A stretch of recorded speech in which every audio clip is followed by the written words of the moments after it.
Hello student, good morning and welcome in our next lecture of class 10 biology. In previous class we had completed parts of elementary canal.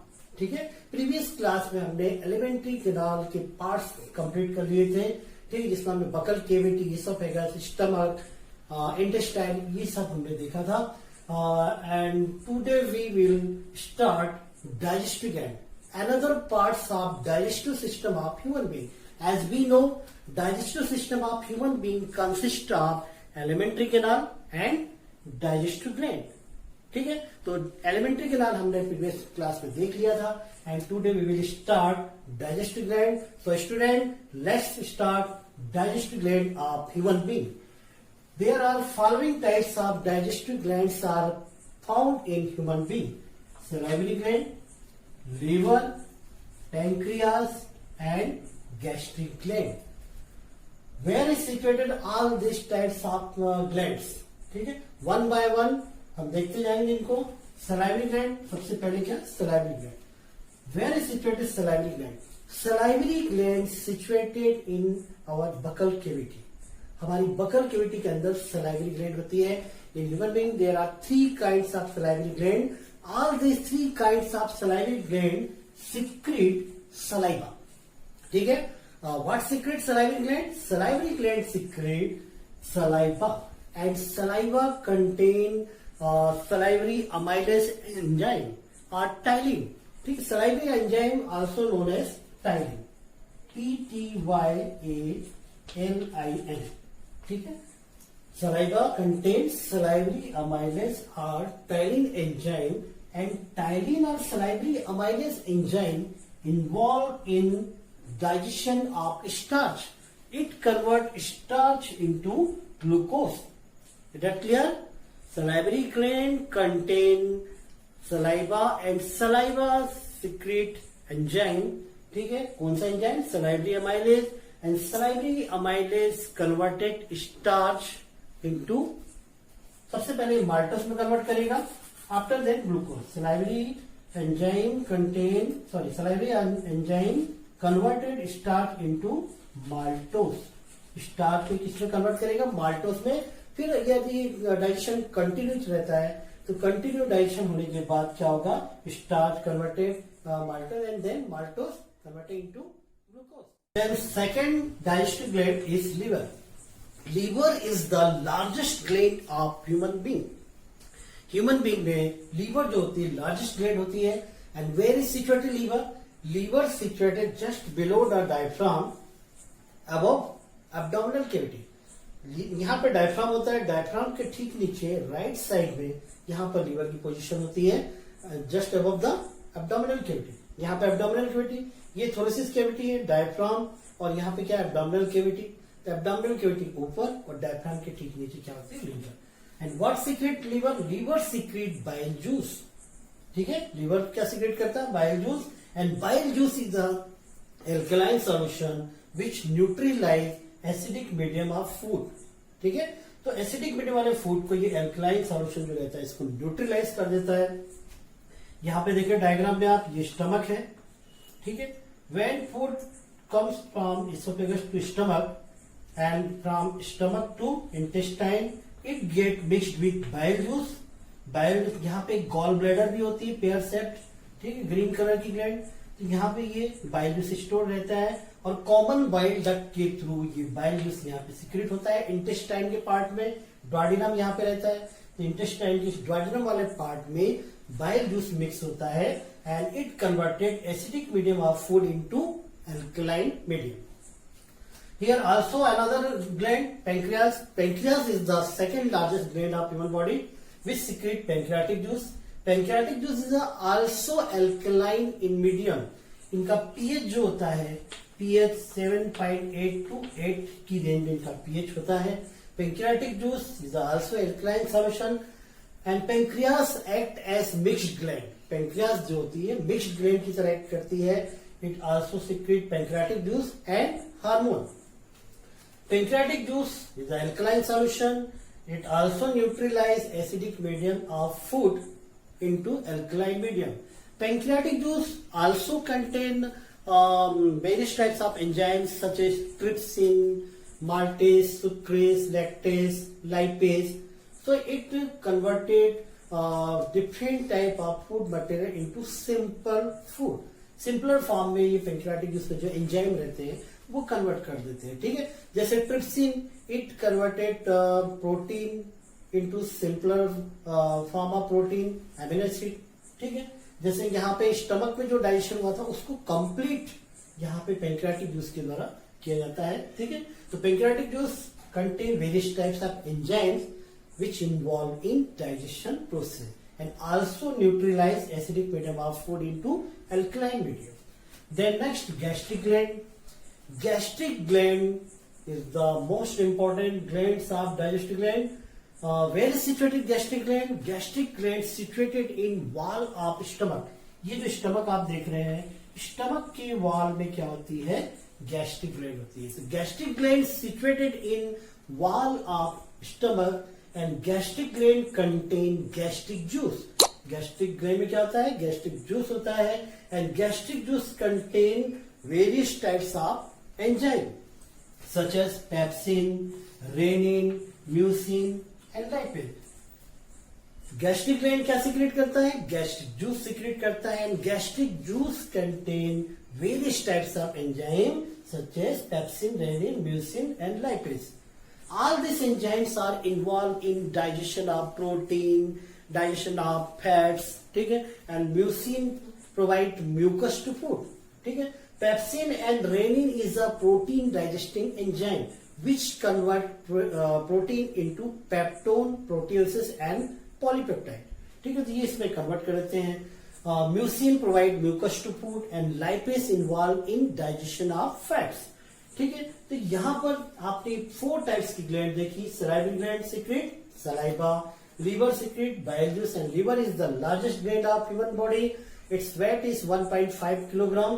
Pancreas is the second largest gland which secrete pancreatic juice, bile juice and pancreatic juice is the alkaline solution which neutralize acidic medium of food into alkaline medium and also involve in digestion process. Gastric gland secrete gastric juice which contain various types of enzyme involved in digestion of protein and fats, also provide mucus to food. Gastric gland, gastric juice also contain HCl. HCl is a acidic solution and acidic medium is necessary for enzymatic activity in stomach. यहां तक आपने digestive gland के बारे में देखा, different type की digestive gland और digestive gland से सिक्रेट होने वाले डिफरेंट टाइप के सब्सटेंस, और ये जो सब्सटेंस जो रहते हैं ये डिफरेंट टाइप की जो एंजाइम्स हैं ये डाइजेशन प्रोसेस में इन्वॉल्व है। नेक्स्ट हम देखने वाले हैं, इसके बाद डाइजेस्टिव ग्लैंड के बाद डाइजेशन यहाँ पे कंप्लीट हो चुका है। यहां तक फूड जो रहता है पार्शियली डाइजेस्ट हो जाता है। कहां तक? स्टमक तक पार्शियली डाइजेशन यहाँ पे कंप्लीट हो चुका है। After then when food reach into intestine, यहाँ पे इंटेस्टाइन में भी डाइजेशन हो रहा है क्योंकि लीवर और पेंक्रियाज, यहाँ पे पेंक्रियाज है, पेंक्रियाज से पेंक्रियाटिक जूस मिक्स हो चुका है। तो फूड का डाइजेशन यहाँ पे कंप्लीट हो गया है। और डाइजेशन कंप्लीट होने के बाद आफ्टर देन नेक्स्ट स्टेप क्या होगी? आपने डाइजेशन के बाद क्या पढ़ा है? Absorption. When food reach into intestine, intestine में यहाँ पे क्या होगा? डाइजेशन का जो डाइजेस्टेड फूड है उनका एब्जॉर्प्शन होगा। एब्जॉर्प्शन में जो सिंपलर फॉर्म में फूड कन्वर्ट हो चुके हैं उसका क्या होगा? डिफरेंट सेल्स और टिश्यू के थ्रू एब्जॉर्प्शन हो जाएगा। एब्जॉर्प्शन होने के बाद क्या होगा? जो फूड एब्जॉर्ब हो चुके हैं वो नेक्स्ट स्टेप में जाएंगे प्रोसेस ऑफ न्यूट्रिशन के, एसिमिलेशन। एसिमिलेशन में ये सभी एब्जॉर्ब फूड का क्या होगा? वहां पे इनको एसिमिलेट कर लिया जाएगा, इनका यूटिलाइज कर लिया जाएगा। जैसे protein involve in growth and development process, carbohydrate and fat provide energy, ठीक है। Minerals and vitamin protected from diseases, ठीक है। Water involve in water dissolve different type of substance into soluble substance. तो ये पूरा यहाँ पे डाइजेशन और एब्जॉर्प्शन और फिर इसका यूटिलाइज, एसिमिलेशन कंप्लीट हो गया। After then food reached into large intestine, इसके बाद फूड कहाँ जाएगा? लार्ज इंटेस्टाइन में आ जाएगा। लार्ज इंटेस्टाइन में क्या होगा? अनडाइजेस्टेड फूड, अच्छा, यहाँ पे वाटर का एब्जॉर्प्शन भी होता है। Mainly water are absorb in large intestine, ठीक है। And undigested and waste food are eliminated through large intestine, rectum के थ्रू, यहाँ रेक्टम, फिर एनस। यहाँ पे आपने पूरा एलिमेंट्री कैनाल का स्ट्रक्चर देखा हुआ है। तो एनस तक डाइजेशन पूरी प्रोसेस न्यूट्रिशन की कंप्लीट हो जाएगी। और large next topic is respiration. हमारा नेक्स्ट टॉपिक क्या है? रेस्पिरेशन। रेस्पिरेशन की मीनिंग क्या होती है? What is respiration? इसके पहले हमने डाइजेशन देखा था, न्यूट्रिशन देखा था। न्यूट्रिशन में हमने फूड को इंटेक किया था, ठीक है। फूड को इंटेक करने के बाद क्या होता है? उसका रेस्पिरेशन होता है, उसका ऑक्सीडेशन होता है, ठीक है। तो रेस्पिरेशन में क्या होता है? ऑक्सीडेशन ऑफ फूड होता है। Respiration is a process which involve oxidation of food material. इसमें फूड मटेरियल का क्या होगा? ऑक्सीडेशन होगा। ये oxidation it takes place presence और एब्सेंस ऑफ ऑक्सीजन। ऑक्सीजन की प्रेजेंस में होगा या एब्सेंस होगा। If oxidation of food material takes place in the presence of oxygen, that is called as aerobic respiration, and which takes place in absence of oxygen, that is known as anaerobic respiration, ठीक है। तो what is respiration? Respiration is a process in which it involves oxidation of food material, and after oxidation of food material energy is released, ठीक है। Respiration is a process जिसमें क्या होती है? Oxidation of food material takes place and after then energy is released, ठीक है। This energy is stored in mitochondria in the form of ATP। ये ATP के फॉर्म में ये एनर्जी क्या हो जाती है? माइटोकॉन्ड्रिया में स्टोर हो जाती है, ठीक। इन जनरल यदि किसी स्टूडेंट से हम पूछे या किसी से पूछे कि व्हाट इज रेस्पिरेशन, रेस्पिरेशन की मीनिंग क्या है, तो जनरली वो क्या बोलेगा? In taking up oxygen and excreting out of CO2। But it is not respiration, it is a step of respiration. ये एक रेस्पिरेशन का स्टेप है जिसे हम क्या कहते हैं? ब्रीथिंग कहते हैं, ब्रीथिंग, ठीक है। तो ब्रीथिंग में taking of oxygen and excreting out of CO2 होता है। It is not proper definition of respiration. So what is definition of respiration? Respiration is a process in which oxidation of food material takes place, after then energy is released। यहाँ पे आप इस reaction में देख रहे हैं, ये food material है, इसका ऑक्सीडेशन हो रहा है ऑक्सीजन प्रेजेंस में, और ये क्या कर रहा है? ऑक्सीडेशन होने के बाद सिंपल फॉर्म में कन्वर्ट होके एनर्जी को रिलीज कर रहा है, ठीक है। तो रेस्पिरेशन क्या है ये आपको क्लियर हो गया। Respiration process takes place in mitochondria and cytoplasm also, ठीक। साइटोप्लाज्म में भी होती है और माइटोकॉन्ड्रिया में भी होती है। रेस्पिरेशन के अब हम टाइप्स देखेंगे। How many types of respiration? Respiration is of two types. Respiration कितने टाइप्स होते हैं? टू टाइप्स होते हैं। फर्स्ट क्या है? एरोबिक। सेकंड क्या है? एनएरोबिक। पहला टाइप क्या है? Aerobic respiration. Second anaerobic respiration. Aerobic respiration which takes place in the presence of oxygen. ऐसा रेस्पिरेशन जो किसकी प्रेजेंस हो रहा है? ऑक्सीजन की प्रेजेंस में होता है, उसे क्या कहेंगे? Aerobic respiration. And those respiration which takes place absence of oxygen is known as anaerobic respiration। तो एरोबिक रेस्पिरेशन ऑक्सीजन की प्रेजेंस में होगा, एनाएरोबिक रेस्पिरेशन ऑक्सीजन की एब्सेंस में होगा। इन दोनों रेस्पिरेशन के टाइप्स को हम क्या करेंगे? इसको डिफ्रेंशिएट करके देखते हैं तो आपको इजी रहेगा समझने में। तो पहला डिफरेंस क्या हो जाएगा? Aerobic respiration takes place in presence of oxygen and anaerobic respiration takes place in absence of oxygen.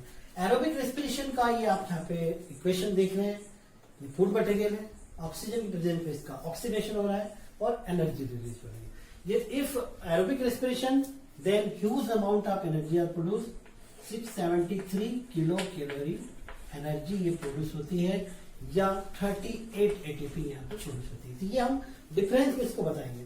तो पहला डिफरेंस हम बता रहे हैं, aerobic respiration takes place in presence of oxygen and anaerobic respiration takes place in absence of oxygen। पहला difference था। Second, aerobic respiration required enzymes, ठीक है। एरोबिक रेस्पिरेशन में क्या रिक्वायर्ड होते हैं? Enzyme, but anaerobic respiration do not required enzymes. Third है, in aerobic respiration food materials are completely oxidised. यहाँ पे फूड मटेरियल जो रहता है इसका कंप्लीट ऑक्सीडेशन होता है और CO2, H2O और एनर्जी रिलीज होती है। But in anaerobic respiration food material is incompletely oxidised. इसको हम इक्वेशन के फॉर्म में किस तरह से बताएंगे एनारोबिक रेस्पिरेशन। देखिए आप C6H12O6 arrow twice C2H5OH plus twice CO2 plus energy. ठीक है, ये फूड मटेरियल है, इसका इनकम्प्लीट ऑक्सीडेशन होता है और क्या फॉर्म होती है अल्कोहल और CO2 और एनर्जी रिलीज होगी। ठीक है, लेकिन एनर्जी के अमाउंट में काफी डिफरेंस होता है, वहां पे लार्ज अमाउंट में एनर्जी प्रोड्यूस होगी है, यहाँ पे लेस अमाउंट में एनर्जी प्रोड्यूस होगी। कितनी होती है ये सब अभी हम देखने वाले हैं। तो अगला जो डिफरेंस है वो क्या हो जाएगा, in aerobic respiration large amount of energy are produce but in anaerobic respiration less amount of energy are produce. ध्यान से सुनते जाइएगा ये पूरे डिफरेंस को आप, है ना। तो यहां तक मैंने आपको 4 डिफरेंस बता दिए, एक बार फिर से रिवाइज करा देता हूं। It takes place in presence of oxygen, it takes place in absence of oxygen. Aerobic respiration required enzyme but it not required enzyme. ठीक है, third completely food material is completely oxidized, food material is incompletely oxidized, large amount of energies are produced, less amount of energy are produced। in aerobic respiration 38 ATP are formed। यहाँ पे कितने ATP form होते हैं, 38 ATP form होते हैं, but in anaerobic respiration only 2 ATP are formed। ठीक है, तो ये 2 टाइप्स मैंने आपको बताया रेस्पिरेशन के। Respiration also occur in plants और एनिमल दोनों में होती है, दोनों में ये दोनों तरह के टाइप्स पाए जाते हैं। ठीक है, तो पहले थोड़ा सा हम प्लांट रेस्पिरेशन की बात करेंगे। ठीक है, प्लांट रेस्पिरेशन में क्या क्या होता है, कितनी स्टेप्स होती हैं वो अपन देखते हैं शॉर्ट में, फिर एनिमल रेस्पिरेशन। ठीक है, तो प्लांट रेस्पिरेशन में प्लांट रेस्पिरेशन यहाँ पे भी डेफिनेशन वही रहेगी, जो रेस्पिरेशन के टाइप्स भी वही रहेंगे। अब यहाँ पे इसकी प्लांट रेस्पिरेशन जो होगा कितने स्टेप में होगा, in plant respiration process takes place in 3 step. कितने स्टेप होता है, 3 स्टेप। पहला जो स्टेप है वो ग्लाइकोलाइसिस, सेकेंड है क्रेब्स साइकिल और थर्ड है electron transport system.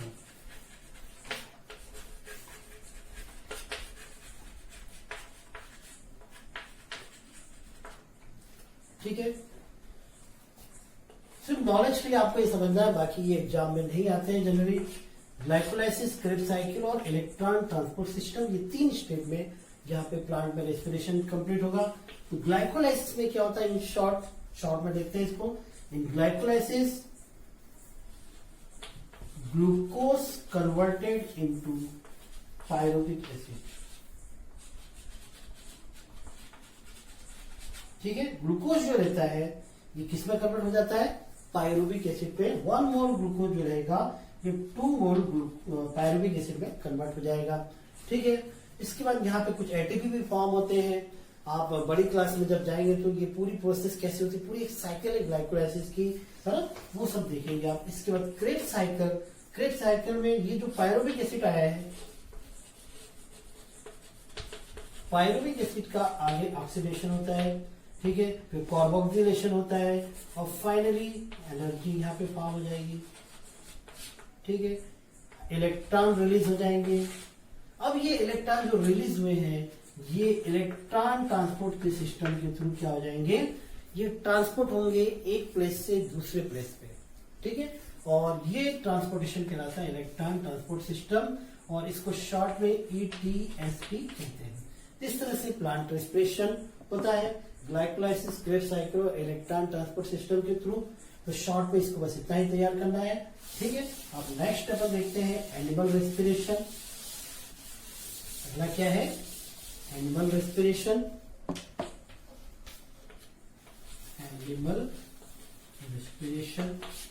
Animal respiration जो होता है, ये एनिमल रेस्पिरेशन थोड़ा सा मैं आज शॉर्ट में बता देता हूं, फिर नेक्स्ट डे इसको डिस्कस करेंगे। एनिमल रेस्पिरेशन में क्या होता है, जैसे प्लांट में आपने देखा 3 स्टेप थी, यहाँ पे भी कुछ स्टेप में एनिमल में रेस्पिरेशन होता है। लेकिन एनिमल में रेस्पिरेशन के पहले कुछ रेस्पिरेटरी ऑर्गन्स के बारे में बात करेंगे एनिमल्स के। तो एनिमल्स में दूसरे जो एनिमल्स हैं, लोअर ऑर्गेनिज्म और हायर एनिमल्स, सभी में कुछ रेस्पिरेटरी ऑर्गन्स होते हैं। जैसे लोअर ऑर्गेनिज्म की बात करें तो नॉन कॉर्डेट्स होते हैं। नॉन कॉर्डेट्स में यदि हम प्रोटोजोअन से शुरू करें, प्रोटोजोअन्स, पोरीफेरल्स, है ना, तो कुछ एनिमल जो बिल्कुल लोअर ऑर्गेनिज्म है उनमें बॉडी सरफेस के थ्रू, डायरेक्ट बॉडी सरफेस के थ्रू हो जाता है, जैसे अमीबा, पैरामीशियम, यूग्लिना, उनमें डायरेक्ट बॉडी सरफेस के थ्रू रेस्पिरेशन हो जाता है। ठीक है, फिर और हम आगे आते हैं पोरीफेरल्स में स्पंज आता है, साइकॉन। साइकॉन में वाटर कैनाल सिस्टम रहता है, उसकी बॉडी पोरस होती है और वाटर उसकी बॉडी के अंदर आता है, वाटर के साथ ही ऑक्सीजन उसमें डिजॉल्व ऑक्सीजन उसकी बॉडी के अंदर पहुंच जाती है। ठीक है, फिर अपन आगे आते हैं, जैसे मोलस्क है, मोलस्क में स्किन सॉफ्ट होती है, स्किन के थ्रू हो जाता है। ठीक है, फिर आगे आते हैं अपन अर्थवर्म, अर्थवर्म में भी स्किन के थ्रू होता है, क्यूटेनियस रेस्पिरेशन होता है। फिर आर्थ्रोपोडा में, इंसेक्ट्स में ट्रेकिया के थ्रू होता है। तो इस तरह से लोअर ऑर्गेनिज्म में भी कुछ स्पेशलाइज्ड ऑर्गन होते हैं बॉडी सरफेस के थ्रू, या कुछ स्पेशलाइज्ड ऑर्गन उनके थ्रू रेस्पिरेशन हो जाता है। ठीक है, फिर अपन हायर एनिमल में आते हैं। हायर एनिमल में जैसे अपना रेप्टिलियन है, बर्ड्स है, ठीक है, एम्फीबियन है।